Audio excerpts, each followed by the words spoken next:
narito ka na naman, Sangre? Batid ko na ang katotohanan, Bathaluman. Kilala ko na si Lyra at kung anong ginawa mo sa kanya. Ashlea! Ngunit huwag ka mag-alala. Hindi ko ito sasabihin kahit kanino. At kahit sabihin mo, sinong maniniwala sa'yo? Lalo't wala nang nakakaalala kay Lyra. Hindi mo kailangan magalit sa akin, Bathaluman. Hindi ako naparito upang makipag-away. Nais ko lamang maging kaibigan. At bakit ako makikipagkaibigan sa anak ni Minea? Sa isang diwatang sumasamba rin kay Emre? Batid mong hindi ako tulad ng aking mga kapatid. Lalo pat kaya kong umanib sa sino mang makapagbibigay sa akin ng sapat na kapangyarihan upang labanan ang aking mga kaaway. Ang isa sa iyong mga kaaway ay aking alagad. Hindi kita tutulungan para kalabanin ang iyong ama. Kung ganun ay tulungan mo na lamang ako at bigyan mo ako ng kapangyarihan upang labanan ang aking mga kapatid. Yun na lamang ang hihilingin ko sa iyo, Bathaluman. Bigyan mo ako ng sapat na kapangyarihan upang labanan sina Amihan at Danaya.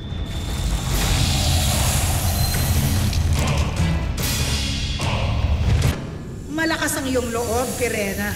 May sapat ka ring tapang para magawa mong humiling sa akin.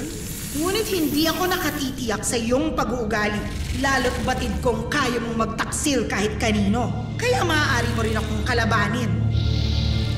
Pinapangako kung hindi kita kakalabanin. Kahit na anong mangyari, hindi ko ito gagawin. At ang iyong ama, si Hagorn? Tanging ang aking mga kapatid lamang ang aking kakalabanin. Pinapangako ko yan. Kung gano'n ay pagkakalob ko sa iyo ang iyong minihiling, bibigyan kita ng isang kapangyarihan na maaari mong gamitin laban sa iyong mga kapatid. Kung ganun ay ibigay mo na ito sa akin. Ngunit may hihilingin akong kapalit. Ano yun? Ang iyong buhay sakaling sumira ka sa ating usapan. Buhay na kukunin ko sakaling kalabanin mo ako at ang iyong ama. Buhay mo na sisingilin ko sakaling sumira ka sa ating kasunduan. O ano, Pirena? Papayag ka ba? O ano, Pirena? Pumapayag ka na ba? O natatakot ka na? Mahihina talaga ang mga sangre. Makalis ka na kung ganon. Papayag na ako sa iyong nais alang-alang sa kapangyarihang ipagkakaloob mo sa akin. Kaya't ibigay mo na sa akin ang aking nais.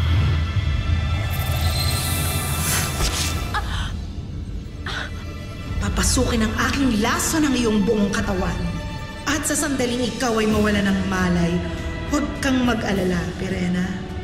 Dahil sa iyong pagising, ipinapangako kong magiging makapangyarihan ka ng muli.